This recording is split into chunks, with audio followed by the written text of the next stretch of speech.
Hello বন্ধুরা, এখন আমি আর আমার বন্ধু দুজনেই বেরিয়ে পড়লাম কালীবাজার যাওয়ার জন্য। আর কালীবাজারে এসে আমরা সোজা চলে গেলাম মাছ বাজারের দিকে। মাছ বাজারে এসেই আমার বন্ধু নিয়ে নিল 500 গ্রামের একটা পাঙ্গাস মাছ। আর এখন বাজার থেকে বেরিয়েই সোজা চলে এলাম এটিএম মেশিনের কাছে। पैसा ही पैसा होगा।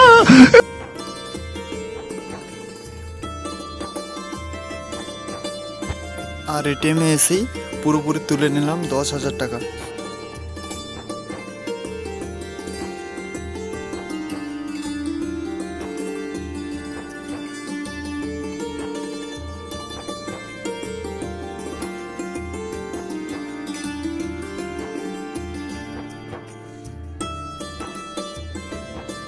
আর বলতে বলতে টাকা তোলাও হয়ে গেল।